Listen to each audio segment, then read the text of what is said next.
Hi, welcome to The Line. You know, we have so many powerful, awesome technology companies really doing some amazing things right here in Indiana.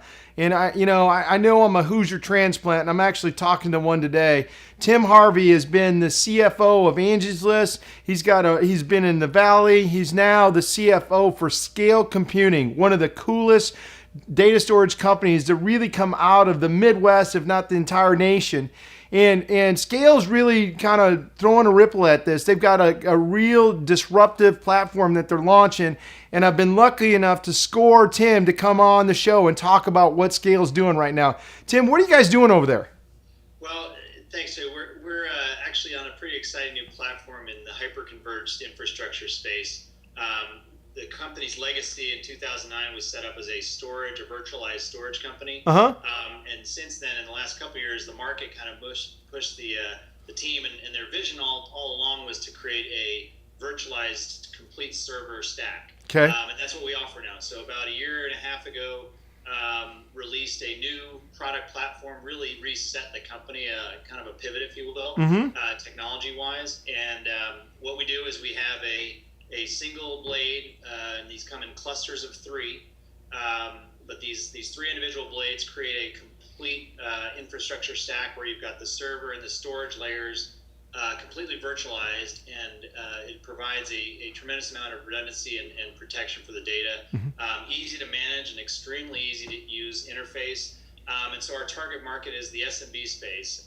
So think companies of generally less than 500 employees, where they've got 1 to 5 IT guys trying to run a complex computing system environment. So legal firms, banks, educational institutions, where they've got sort of disparate players and a small team to kind of cover a lot. And so this product is really helping them do that. Well, and you know, if you remember when we were kids, right, the Sesame Street scene, one of these things is not like the other. You guys are not only in Indiana, you know, going up against the Valley here, but you're really taking, you know, a left hook coming out of nowhere with the way you're marketing this platform. You're even, you know, going with more of a different way to sell it too, right? Talk to me about, you know, why this wasn't going through the traditional VAR channel, and how you've evolved that way.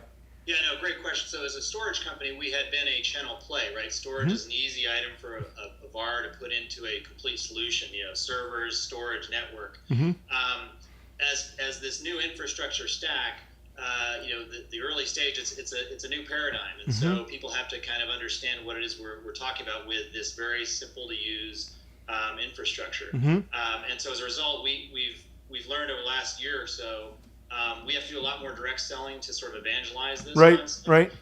We're going against, you know, some pretty big players. We're going directly at the heart of VMware, big company out west. As you know, SimpliVity out of Boston is a younger company that's coming up. Nutanix is another name. So where there's a lot of competition going on in this virtualized storage space, and I think, and it's more than just storage, right? Those companies have been predominantly focused on the storage layer. We are looking at the complete infrastructure stack. Long term, we should get into things like the actual networking itself. So server, storage, and network would be completely virtualized in a single, easy to manage system. So as a result, we had to go out and actually evangelize this with more of a direct sale. And so as a company based here in Indianapolis, we're actually investing in, and we have invested and grown our inside sales team. And again, going after more of a direct sale in sort of the short to medium term. Well, and I think the theme there that we've seen with all of our technology companies and the ones that have, the cloud is not necessarily killing the channel, but it is changing the channel for sure, right? Because it is a more complicated sale. It is hard to tell the story through a third party, and you're having to change your support costs and your sales acquisition costs, which is forcing you to change the way you sell what you do. And that means that it's, you know, you're looking at that entire system that a lot of those VARs have been used to, you know, kind of just showing up and putting boxes into buildings. It doesn't work that way anymore. Wouldn't you agree? Yeah, I think so. And you bring up a good point, which is the cloud. So certainly a lot of attention on that. And that is a new, you know, sort of a new paradigm shift as well. But what we're finding is, sort of for smaller companies, the cloud is what we offer actually is a small private cloud, right? In other words, accessibility by all the employees in a company in a protected environment, ease of transferability, and that virtualized layer behaves very much like Amazon Professional Services and others that offer cloud-based computing. Right. But ours is at a more manageable investment cost, really, in terms of usage. But yeah, this new paradigm and this new concept really requires people to understand what the shifts are in the technology, the amount that's now available to them, which wasn't 5-10 years ago. And so we have to put a lot more effort into that, and we are. And it's coming out of Indianapolis, which frankly gives us, from as a finance guy, but the economics are very compelling from here, right? We've got a very strong talent pool, great universities, obviously right here around the area, right? A lot of very good real talent in tech itself as well. So more IT engineers than any other state in the nation, right? Tim, is it fair to say that this new product then is taking the best of both worlds, really, and providing the best solution to that SMB market? Is that for a sales guy an easy way to get my head around it? Yeah, I think so. I mean, it's being certainly the SMB market it's a huge market, and from prior lives have dealt and worked in that space. It's a very difficult market to address, in a quick and efficient way. But this product really talks to that market specifically. The other players I mentioned are primarily at the enterprise level, require a bigger investment and a much larger infrastructure staff to support it. And so we're providing sort of again this private cloud capability in a very economical, scalable, and that's no pun intended. Yeah, exactly. Yep. But if you need more capacity, the interesting thing is you start with a 3-node cluster for kind of at the $15,000 to $20,000 range, and then you just add on new blades as you scale. And the interesting part, the way it was designed by our engineers, is every time you add a node to this cluster, the entire cluster gets enhanced. So it creates a larger compute system overall. It's not like adding layers of new PC boxes. Right? Reminds me of the secret sauce of Google, right? If something goes down in their network, it just makes the entire they just moves around the system.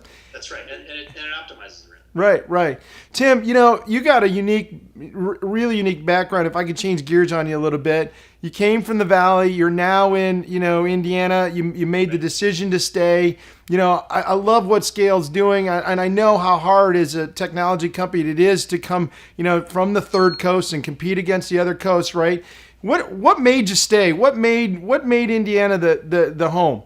Yeah, no, interesting. So I came here in 2008. The CFO at Angie's List was there for about 2 years. And so when I left Angie's in 2010, kind of decision, what do we do? Do we go back to the Valley? And one of the things, my wife is also in finance and tech. We talked about it and said, well, do we leave? Do we stay? And we've had a great experience here, community-wise and from a family standpoint. But also, as importantly, it was interesting. There was a lot of really interesting young companies here. And so, the thought was, well, do we stay and help, be part of the next set of exact targets and Primos that come along and Angie's List that come along? Can we be part of that? And for me, at least, the exciting part working with Jeff Reed, who's a fantastically bright guy and a great guy to work for, is the fact that we're a pure play tech company. Yeah. And so we have a team out in San Mateo, California that does a lot of the development work. Our base and hub is here. Our sales capacity is being invested in here in Indianapolis. And I think, again, the combination of resources, cost of employment, et cetera, and the capacity that's here in terms of skills, I think Indianapolis and Indiana are as competitive as anywhere when you combine those three things as anywhere in the world, frankly. Right. And I've had that discussion with a lot of former colleagues out west of, if you're going to start doing any kind of manufacturing, I would start to look around this area, right? Right. Yeah, and I think let's go. I just want to just kind of cap off that talent comment. I mean, the quality of living that we have here, the amount of the new influx of businesses in the tech space that are starting to grow. I mean, this is really, we're not necessarily the Houston, if you will, but we're starting to hit the heels of those type of cities, and that combination really creates an unfair competitive advantage. to get to and compete against some of those larger businesses. And I think what Scale's brilliance in just kind of giving you guys kudos is like the fact that you've designed through your DNA and through your technology and shaped to that SMB market, the value-based market. That is, you really have to design your product for the target market that you're going after. And you almost have to think ahead of them. And that's really what I've seen you do with this next gen technology. Hey, do you still got the hockey rink in the backyard? Yeah. Yeah, we do. And last year, of course, was a stellar year for us. At least we were the few people in the neighborhood pulling for more snow, but no, we still have that in the backyard. Yeah, and you're not getting that in Southern California, right? No, not as easily, that's for sure. Yeah, so glad to have you on the show, man. I look forward to seeing what you guys do over there at Scale. Thanks so much. Yeah, thanks, Tony. Appreciate it.